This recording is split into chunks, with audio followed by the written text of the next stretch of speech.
Dear student, अस्सलाम वालेकुम। आज के इस लेसन में हम लोग स्पीड टाइम ग्राफ को डिस्कस करेंगे। कंप्लीट टॉपिक डिस्कस करेंगे कि स्पीड टाइम ग्राफ क्या होता है, उसको ड्रॉ कैसे करते हैं और उसकी मुख्तलिफ लाइंस के क्या मीनिंग्स हैं। तो सबसे पहले तो लर्निंग ऑब्जेक्टिव्स देखते हैं कि हमारे लर्निंग ऑब्जेक्टिव क्या है इस लेसन के। सो नंबर वन कि what is speed time graph and how can we draw it. और नंबर टू, इसमें जो मुख्तलिफ टर्मिनोलॉजीज़ इस्तेमाल होती हैं, जैसे कि रेस्ट लाइन कौन सी होगी, कांस्टेंट स्पीड का क्या मतलब है और वो कैसे हम आइडेंटिफाई करेंगे, वेरिएबल स्पीड का कैसे हम आइडेंटिफाई करेंगे, एक्सेलरेशन और डीसेलरेशन क्या होता है और इनमें क्या डिफरेंस है। इसके अलावा रेट ऑफ चेंज जो कि gradient of speed time graph है, इसको कैसे कैलकुलेट करते हैं। और number four, speed time graph से डिस्टेंस की कैसे कैलकुलेशन की जाती है। एंड द लास्ट वन कि स्पीड टाइम ग्राफ को किस तरह डिस्टेंस टाइम ग्राफ में कन्वर्ट किया जाता है। आइए स्पीड टाइम ग्राफ को डिस्कस करते हैं कि स्पीड टाइम ग्राफ को ड्रॉ कैसे करना है, उसका स्ट्रक्चर क्या है। तो सबसे पहली चीज़, जो सबसे इम्पोर्टेंट बात, कि जो वर्टिकल एक्सिस है वहाँ पे स्पीड मेंशन की जाती है। स्पीड के यूनिट मीटर पर सेकंड्स भी हैं, किलोमीटर पर आवर्स भी हैं। सो यहाँ पे 0, 10, 20 metre per second, 30 metre per second till 100 metre per second scale mark है। हॉरिजेंटल एक्सिस पे टाइम मार्क किया जाता है, जैसे कि 0 second, 2 second, 4 second, 6 second till 20 second mark किया हुआ है टाइम स्केल। फॉर एग्जाम्पल, एक ऑब्जेक्ट है, वो मूव करता है और हम उसकी मूवमेंट को नोट करते हैं और उसका ग्राफ ड्रॉ करते हैं। तो जब टाइम स्टार्ट हुआ उस वक्त वो ऑब्जेक्ट एट रेस्ट था और उस वक्त उसकी स्पीड 0 थी।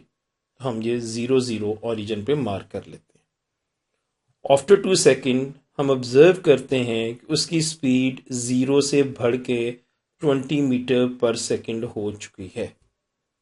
Then again after 2 more second हम देखते हैं कि उसकी स्पीड इंक्रीज हो के 20 से बढ़ के 40 मीटर पर सेकेंड हो चुकी है।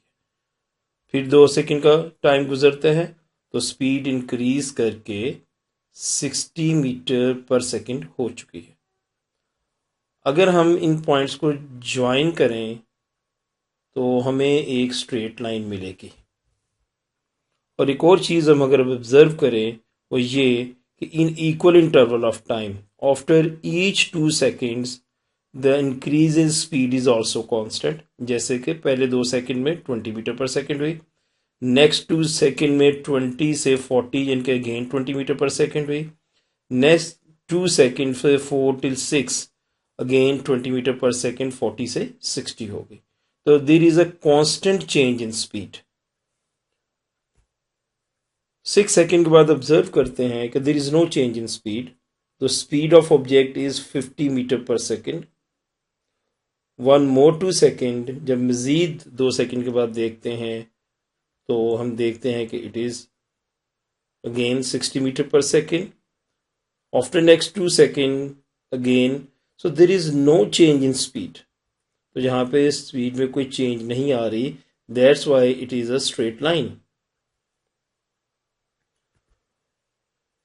फिर देखा जाता है कि स्पीड 60 मीटर से ड्रॉप कर जाती है और 0 मीटर पर सेकंड पे आ जाती है, 0 हो जाती है।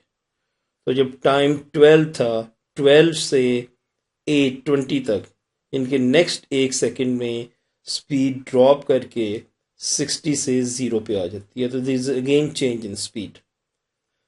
अब हमारे पास ये 3 लाइन है, एक रेड लाइन है, ग्रीन लाइन और ब्लैक लाइन। यहाँ पे रेड लाइन में speed is increasing, green line में स्पीड इज कांस्टेंट एंड ये ब्लैक लाइन में स्पीड इज ड्रॉपिंग। अब इन लाइन का हम मतलब समझते हैं कि इन लाइंस के मीनिंग क्या है। अगर मैं ये रेड लाइन का ग्रेडियंट कैलकुलेट करूं, फॉर एग्जांपल ये ग्रेडियंट हम मार्क करते हैं, ये राइज ओवर रन के तौर पे। So this is rise and this is run. तो ग्रेडियंट का फॉर्मूला क्या है जी हमारे पास? तो gradient is rise over run। तो ग्रेडियंट क्या है, राइज क्या है, rise there is a change in speed. 20 से 40 तक है तो there is change in speed. तो राइज हमारे पास चेंज इन स्पीड है। और रन क्या है हमारे पास, run is the change in time.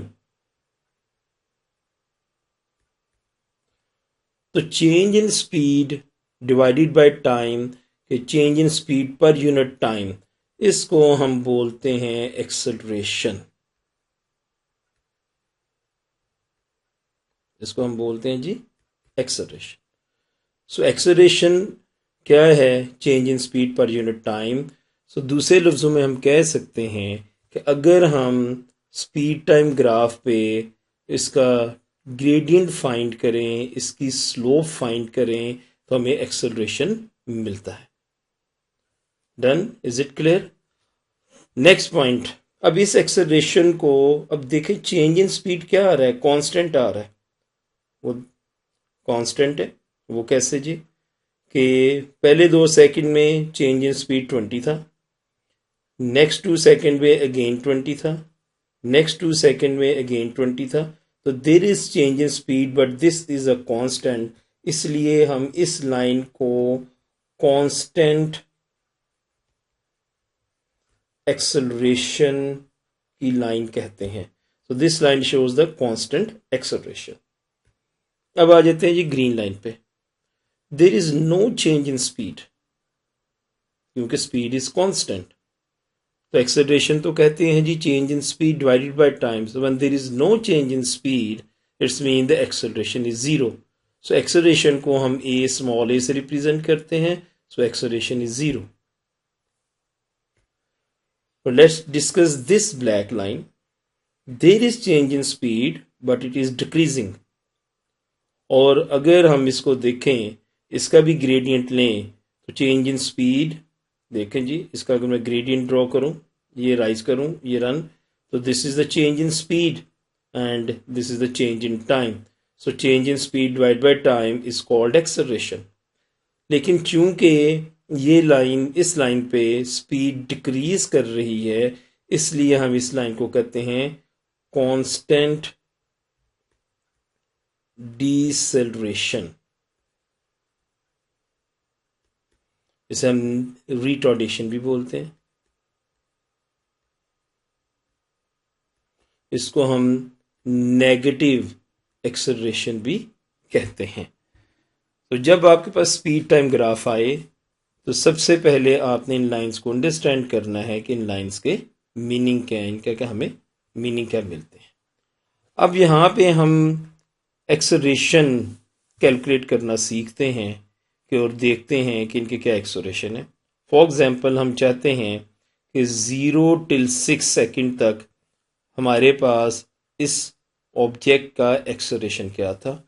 So acceleration is represented by A. What is the change in speed? 0 till second, the change in speed is 60 and the time is 6, so divided by 6 change in time.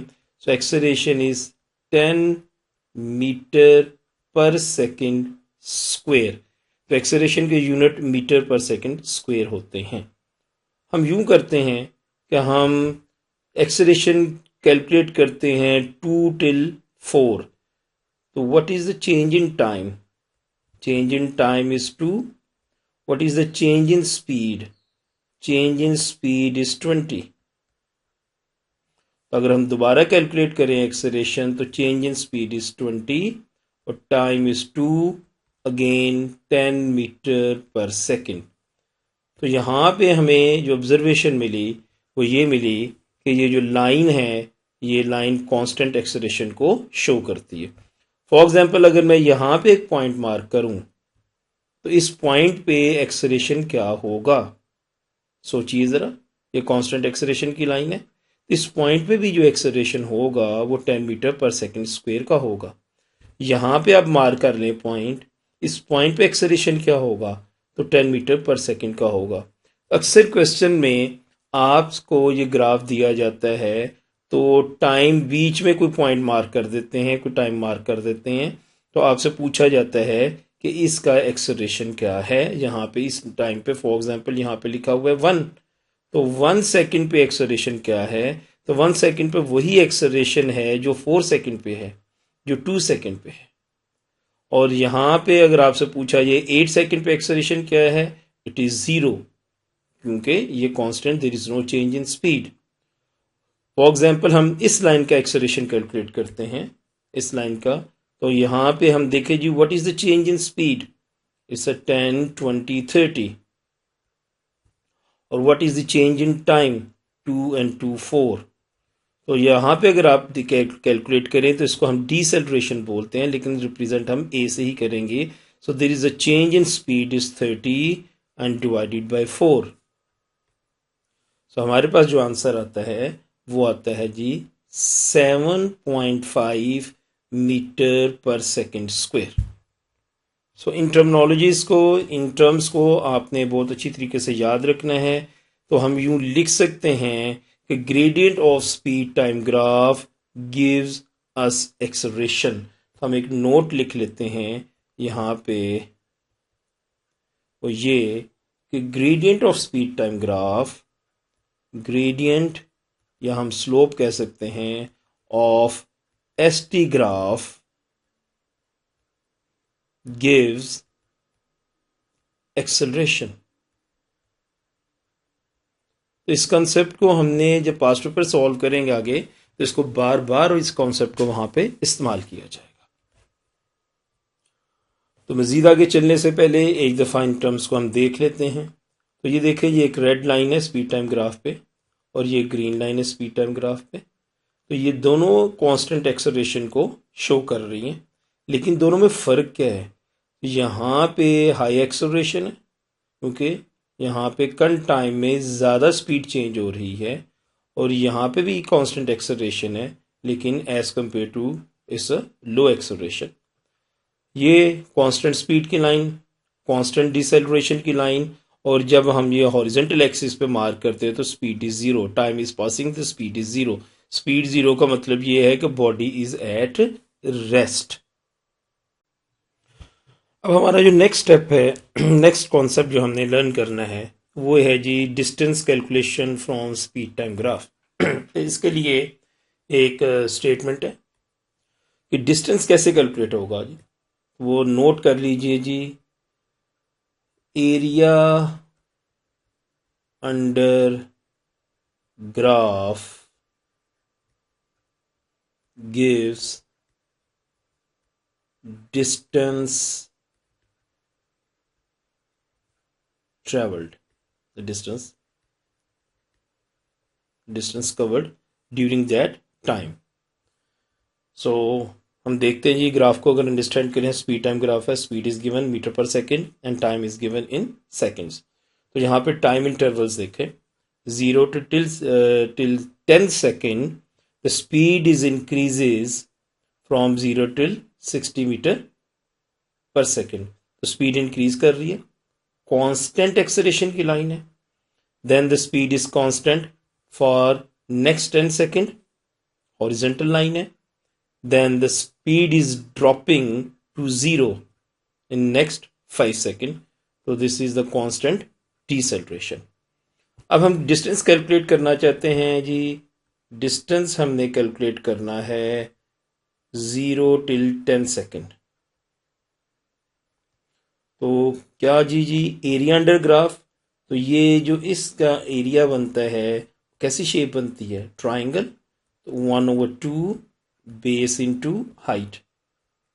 How much the base is 10 and how much the height is 16।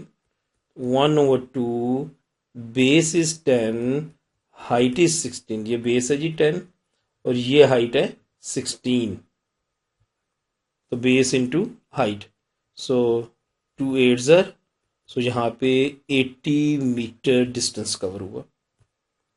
अब हम देखते हैं 10 till 20 second, तो ये shape कैसी बन रही है, द शेप इज रेक्टेंगल।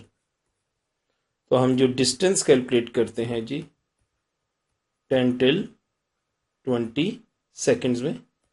तो length into width, area of rectangle. So how much length is 10 and how much width is 16? So 160 meter. Last देखते हैं जी, ये लास्ट ट्राइंगल है डिसेलरेशन की. तो ड्यूरिंग डिसेलरेशन जब स्पीड ड्रॉप कर रही थी तो कितना डिस्टेंस कवर हुआ? तो distance covered during last 5 second या 20 till 25 seconds. Again triangle 1/2 base into height. How much base is 5 and how much height is 16? So 2 8s are, it's a 40 meter.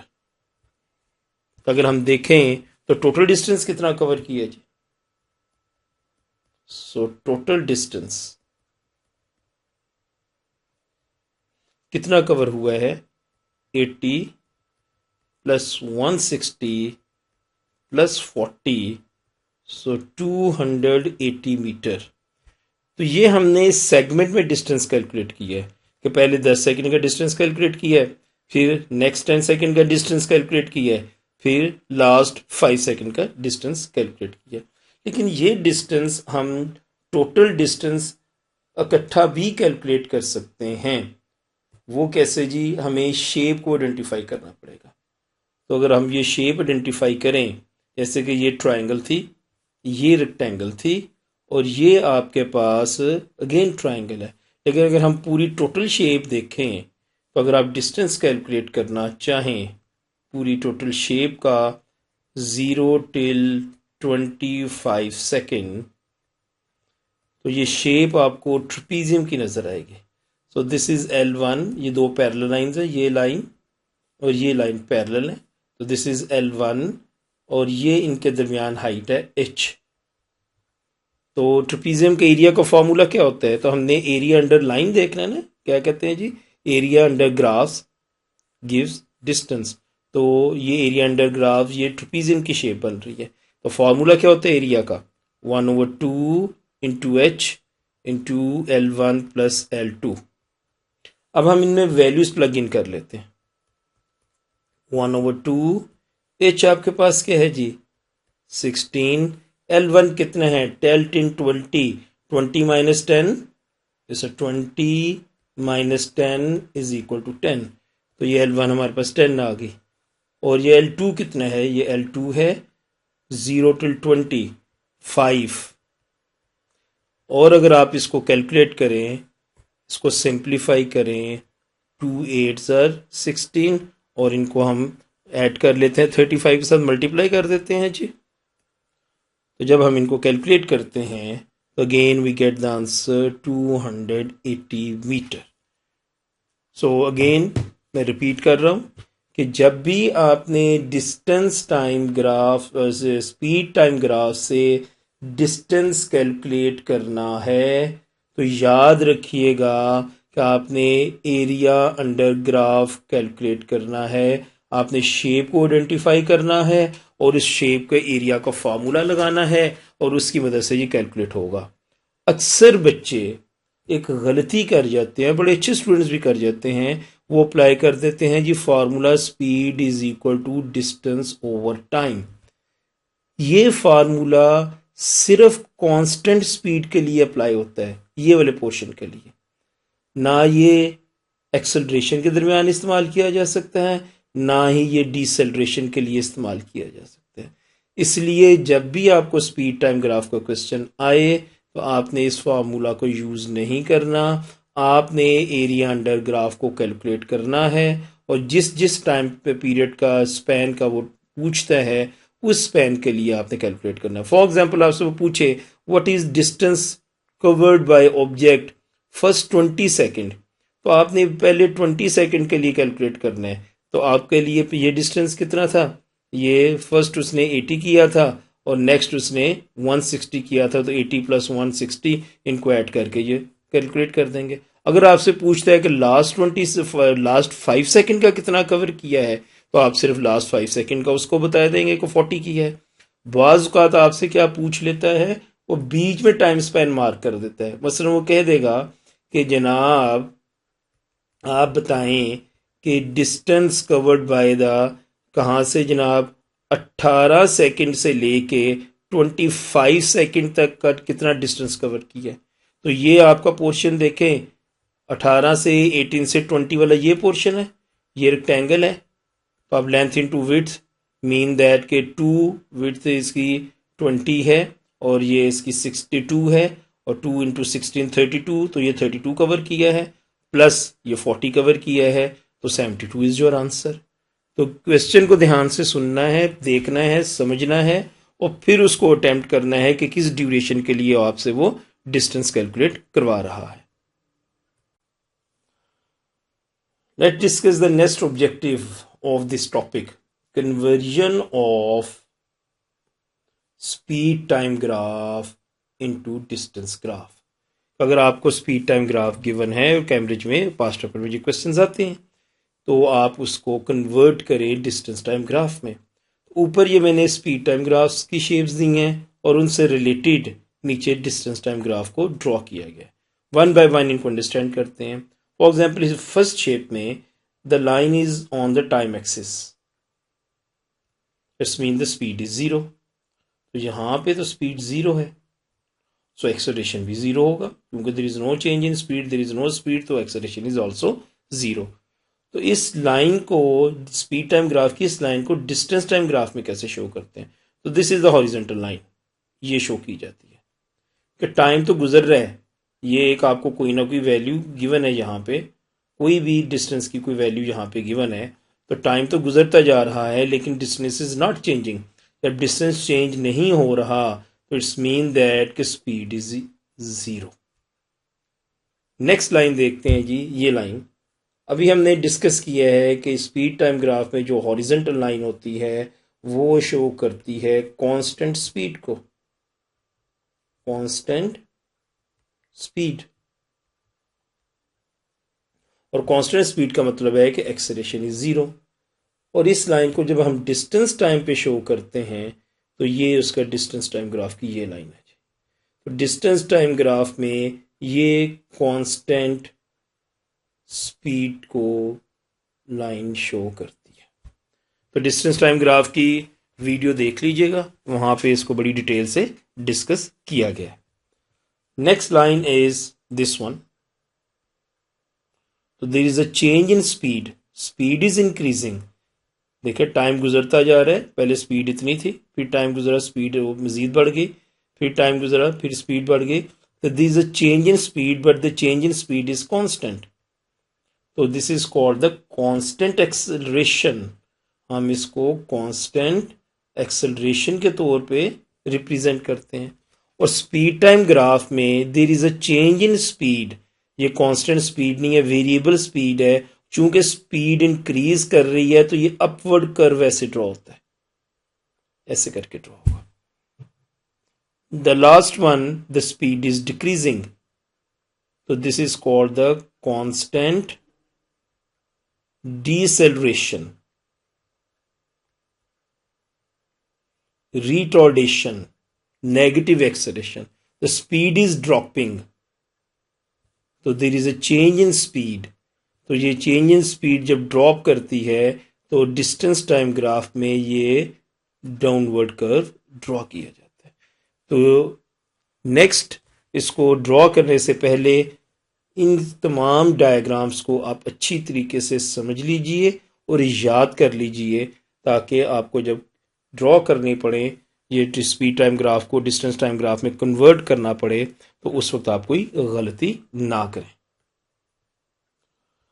आइए अब हम स्पीड टाइम ग्राफ को distance time graph में convert करते हैं। पीछे हम इसको सीख चुके हैं कि किस तरीके से स्पीड टाइम ग्राफ की कौन सी लाइन डिस्टेंस टाइम ग्राफ पे किस तरीके से ड्रॉप होगी। ये वही क्वेश्चन है जो हम पीछे कैलकुलेट कर चुके हैं, और डिस्टेंस मैंने ऑलरेडी मार्क किया हुआ है कि ये पहले 10 सेकंड में इसका 80 मीटर डिस्टेंस कवर हुआ है, फिर नेक्स्ट 10 सेकंड में 160 मीटर कवर हुआ है, फिर लास्ट 5 सेकंड में 40 मीटर कवर हुआ है। तो टोटल डिस्टेंस हमारे पास क्या था? सो टोटल डिस्टेंस हमने कैलकुलेट किया हुआ है, इन दो सब को ऐड कर लेते हैं और इट इज़ 280 मीटर।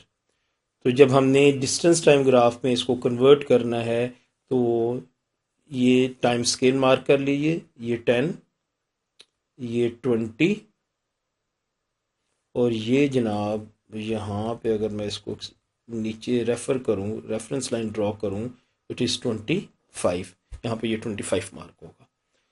अब हम डिस्टेंस हमारे पास टोटल 280 है, तो डिस्टेंस पे हमने टाइम डिस्टेंस स्केल मार्क करना है, तो हम इसको मार्क कर लेते हैं 50 metre, 100 metre, 150 metre, 200 metre, 250 metre and 300 metre, जो हमारे पास मार्क हो गया। अब पहले 10 सेकंड में 80 मीटर का डिस्टेंस कवर किए, तो ये 10 सेकंड गुजर चुके हैं, तो 80 मीटर का हम इधर निशान पॉइंट मार्क कर लेते हैं। अब ये जब पॉइंट हमने मार्क किया तो ये लाइन है जी कांस्टेंट एक्सेलरेशन की, speed is increasing, there is a change in speed. तो हमने सीखा था कि जब चेंज इन स्पीड आती है तो हम अपवर्ड कर्व नीचे से ऊपर की तरफ ऐसे कर्व मार्क करते हैं। नाउ नेक्स्ट 80 में अब आप 160 ऐड कर लें ताकि हमें 0 till 20 तक टोटल डिस्टेंस मिल जाए। 80 plus 160 is equal to 240। तो ये हमारे पास 250 है, तो हम ये पॉइंट इस तरीके से मार्क कर देते हैं। अब चूंकि ये लाइन आपके पास कांस्टेंट स्पीड की है, there is no change in speed, acceleration is 0, तो जो कांस्टेंट स्पीड है वो डिस्टेंस टाइम ग्राफ में स्ट्रेट लाइन से शो होती है ऐसे। तो ये अपवर्ड कर्व आएगा। लास्ट 40 मीटर अब जब हम करते हैं ऐड तो 280 आ जाता है, तो 280 को हम मार्क कर लेते हैं ये। अब speed is decreasing, now the speed is decreasing, deceleration है, तो there is a change in speed but negative change है, तो अपवर्ड से डाउनवर्ड कर्व बनेगा। तो हम कर्व को इस तरीके से ऐसे करके ड्रॉ करें, तो हमारे पास कर्व ये एक्सेलरेट कर रही है, कांस्टेंट स्पीड चल रही है, फिर ये हमारे पास डिसेलरेट कर रही है। तो ये हमने स्पीड टाइम ग्राफ को इस तरीके से डिस्टेंस टाइम ग्राफ में कन्वर्ट की है। तो सबसे पहले तो आपको डिस्टेंस कैलकुलेट करने होते हैं। नंबर 1 कैलकुलेट डिस्टेंस, पहला स्टेप है जी। नंबर 2 मार्क स्केल अकॉर्डिंगली जितना डिस्टेंस है। नंबर 3 understand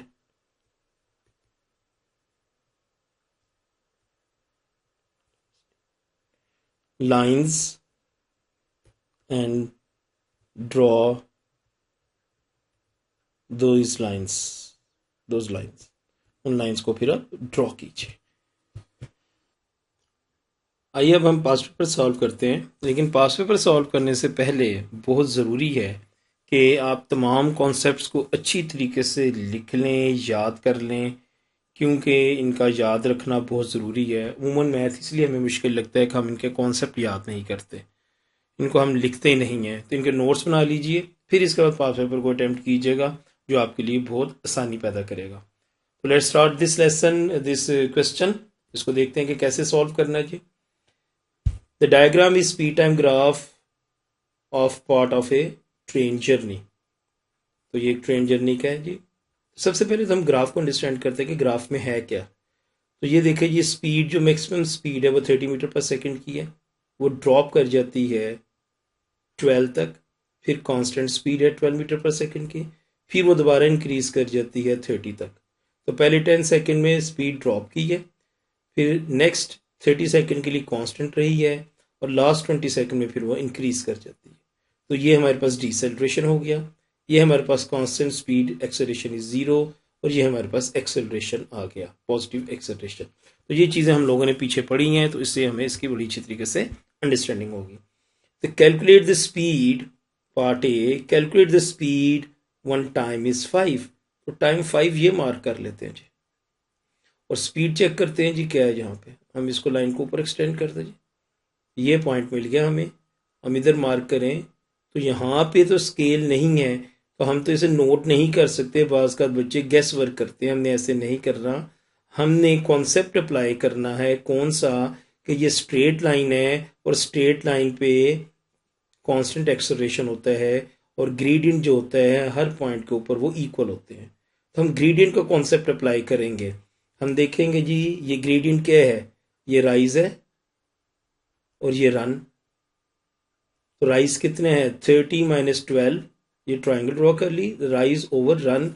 सो 30 - 12 ओवर रन, इसका यहाँ से लेके यहाँ तक है, तो ये क्या है जी 10/10 इज इक्वल टू, अब हम ग्रेडियंट इसका मार्क कर लेते हैं ये ले पॉइंट का। तो ये हमारे पास राइज हो गया और ये हमारे पास रन हो गया। तो राइज कितना है, v - 12, it is equal to v - 12, क्योंकि ये राइज है v - 12 और ये रन है 5, 10 - 5/5। अब हम इनको करते हैं जी solve. So 30 - 12 it's 18/10 multiplied by 50 is equal to v - 12। Simplify कर लें जी, 5 1s are 5, 5 2s are 10, 2 1s are 2, 2 9s are 18। तो हमारे पास आ गया जी 9 is equal to v - 12। So v is equal to 9 + 12 and it is equal to 21। तो हमारे पास आंसर आ गया जी 21। Next part B, calculate the acceleration. तो ये डिसेलरेशन की लाइन है, ये एक्सेलरेशन की लाइन है। तो एक्सेलरेशन की फिर वही हम राइज ओवर रन कर लेते हैं जी, राइज ओवर रन, क्योंकि स्पीड टाइम ग्राफ में जो ग्रेडियंट है स्लोप ऑफ अ लाइन हमें एक्सेलरेशन प्रोवाइड करती है। तो राइज ओवर रन, ये हमारे पास रन आ गया। How much is this, 60 - 40 is 20, and how much run is, तो 30 - 12 इट इज 18। तो राइज आपके पास 18 आ गया और रन आपके पास 20 आया। सिंप्लीफाई कर ले, 2 9s are 2 10s are, so 9/10 is your answer। so 9/10 metre per second square. Last part जो सी पार्ट है, calculate the distance travelled 40 till 60। ये 40 है, ये 60 है, ये लाइन इसका ग्राफ है, ये ग्राफ की लाइन है। तो इसका एरिया अंडर, क्योंकि अभी हमने पढ़ा है कि जो एरिया अंडर लाइन होता है वो हमें स्पीड टाइम ग्राफ पे डिस्टेंस प्रोवाइड करता है। तो ये एरिया किस तरह का है, ये तो शेप बनी हुई है ट्रेपीजियम की। तो ट्रेपीजियम का फॉर्मूला क्या होता है, सो ट्रेपीजियम का फॉर्मूला होता है डिस्टेंस एरिया का, area of trapezium 1/2 into H L1 + L2। अब हमें आइडेंटिफाई करने पड़ेगा एच क्या है, ये है जी L1, and how much is this, it is 12। ये है आपके पास L2, पैरेलल लाइंस है, पैरेलल लाइंस होती है ना ट्रेपीजियम की, तो ये दो पैरेलल लाइंस है। ये आपके पास L2, और L2 कितने है, यहाँ पे L2 है 30, और इन दोनों पैरेलल लाइंस के दरमियान 90 डिग्री का जो वर्टिकल डिस्टेंस ये है, ये h है, और ये आ गया हमारे पास 20। ये वैल्यूज प्लग इन कर लेते हैं, 1/2 h आपके पास 20 है, L1 आपके पास 12 है, L2 आपके पास 30 है। सिंप्लीफाई करें जी, 2 10s are 20 is 20 multiplied by 42, and your answer is 420। so 420 is our final answer। Question number 2 past paper का क्वेश्चन है जी, a car starts a journey from rest, it moves with constant acceleration for 20 seconds until it reaches a speed of 15 metre per second. Question को ध्यान से read करें, information को underline करते जाएं जो कि यूज करनी है। It then moves at a constant speed of 15 meter per second for 40 seconds. On the grid, draw the speed time graph for the car's journey.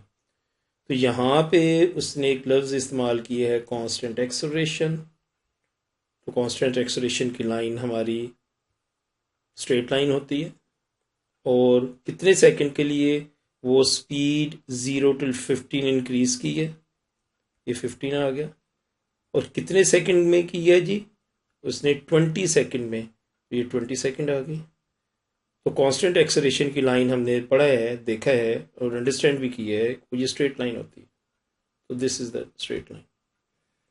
अब नेक्स्ट वो कहते हैं कि वो कांस्टेंट स्पीड से चलती है। तो ये कांस्टेंट एक्सेलरेशन था, ये कांस्टेंट एक्सेलरेशन की लाइन है। कांस्टेंट स्पीड हॉरिजॉन्टल लाइन होती है। फॉर नेक्स्ट 40 सेकंड 20 में 40 ऐड किया तो 50 और स्पीड इज नॉट चेंजिंग, तो दिस इज द लाइन। तो ये आपके पास ग्राफ बन गया 2 मार्क का।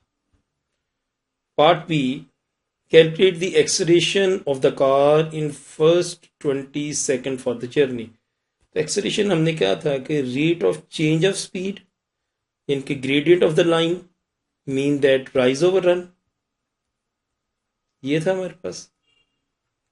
सो ये हमारे पास रन आ गया, 20 सेकंड के लिए कह रहा ना, तो ये हमने बना लिया जनाब ये।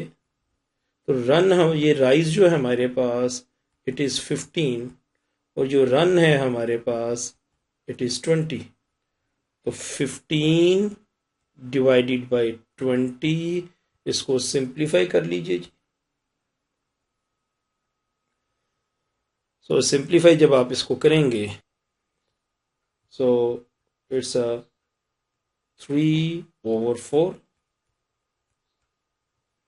मीन 0.75। तो 0.75 metre per second square is the acceleration of the car in the first 20 seconds. Question number 3. The diagram shows speed time graph of a train which slows down from 20 meter per second to a stop in 30 second. तो speed थी जी 20 metre पर second पे चल रही थी train और 30 second में it drops to 0 और वो रुक गई जाके। ए पार्ट, फाइंड एन एक्सप्रेशन। अब न्यूमेरिकल वैल्यू नहीं आनी हमारे पास एक फॉर्मूला आना है, एक एक्सप्रेशन आना है, इसमें वेरिएबल होगा इन टर्म्स ऑफ टी, और वो वेरिएबल कौन सा होगा, वो टाइम होगा, टी होगा। For the retardation, negative acceleration, deceleration, ये टर्म्स हम सीख चुके हैं ऑफ द ट्रेन। तो ये जनाब जी स्पीड ड्रॉप कर रही है तो ये रिटार्डेशन कहलाती है, डिसेलरेशन कहलाती है, नेगेटिव एक्सेलरेशन कहते हैं। तो ये नेगेटिव एक्सेलरेशन, तो फॉर्मूला क्या है, फॉर्मूला तो वही है, rise over run, rate of change of speed पर unit time is called acceleration. तो रेट ऑफ चेंज ग्रेडियंट कहलाता है और ग्रेडियंट क्या होता है जी, राइज ओवर रन।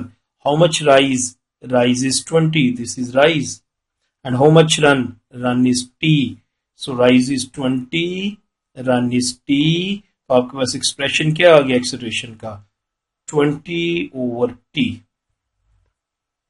अब नेक्स्ट पार्ट देखते हैं जी, नेक्स्ट पार्ट में वो क्या कहता है जी, उसको ध्यान से देखना जी। नेक्स्ट पार्ट को कहता है find the speed of the train. अब स्पीड कैलकुलेट करनी है, स्पीड यहां पे होगी when the time t is equal to 3/4 capital T।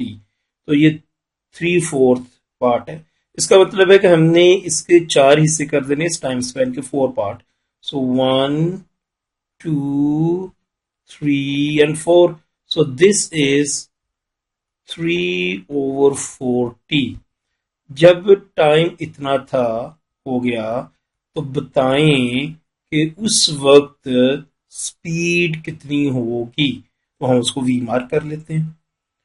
अब हमें पता है कि ये इस लाइन की स्लोप कांस्टेंट, इस स्ट्रेट लाइन है, स्लोप इज कांस्टेंट, तो हम कांस्टेंट स्लोप को यूज कर लेते हैं, राइज ओवर रन कर लेते हैं। तो ये हमारे पास राइज आ गया जी, कितना, ये राइज आया, और ये हमारे पास रन आ गया। How much rise is 20 minus V, 20 minus V, and how much run is, तो यहां से लेके यहां तक कितना है जी, 3/4 t इज इक्वल टू, हम दूसरी जगह भी राइज ओवर रन कर लेते हैं जी। अब हम ये पूरा राइज कर लेते हैं, ये 20 वाला, और रन इसका कितना है जी, रन इसका ये t है, सो 20/t। अब हम इसे करते हैं जी, इक्वेशन को सॉल्व, क्रॉस मल्टीप्लिकेशन कर लेते हैं। So 20 minus V over 3/t multiplied by t is equal to 20। तो t से कैंसिल, t से कैंसिल हो गया। सो 20 माइनस वी, तो ये 3/v हमने क्रॉस मल्टीप्लाई किया, इस तरफ आकर 20 पे आ गया। सो डू कैंसिलेशन ना, 5 so 20 minus v is equal to 3 times 5 is 15। So 20 15 इस तरफ आके माइनस, तो v इज इक्वल टू 5, तो हमारे पास v का आंसर 5 आ गया। सो v is 5 metre per second. तो अगेन ये पार्ट बार बार पूछा जाता है, आपने कांस्टेंट स्लोप का कॉन्सेप्ट अप्लाई करना है। तो आपने दो जगह पे ग्रेडियंट लेने हैं, उनको इक्वेट कर देना है और इस इक्वेशन को सॉल्व कर लेना है। Is it clear? Part B, part 1, the distance travelled by the train between 0 till t is 150। तो डिस्टेंस उसने बता दी है कि 0 till t उसने 150 मीटर का डिस्टेंस कवर किया। Find the value of t, very simple, हमें पता है कि डिस्टेंस ट्रेवल्ड क्या होता है, area under line, speed time graph में। तो डिस्टेंस का फार्मूला आ गया 1/2 into base into height is equal to 120। Values plug in कर लेते हैं जी। 1/2, how much base, base is t, and how much height, height is 20, 150, simplify करें, 2 1s are 2 10s are, सो 10 दूसरी तरफ जाके डिवाइड हुआ, कैंसिल किया, सो हमारे पास जो आंसर आया 15 second. So t is equal to 15 second. Last part, part 3, on the diagram sketch the distance time graph of the train. तो डिसेलरेशन है, तो ये आपके पास टोटल डिस्टेंस और ये टोटल टाइम जो कवर हुआ है, ये हमारे पास लास्ट पॉइंट मिल गया। हमें पता है कि डिसेलरेशन जबकि स्पीड डिक्रीज कर रही हो तो कर्व जो होता है अपसाइड डाउन इस तरीके से ऐसे करके कर्व आता है। तो this is the distance time graph of this speed time graph.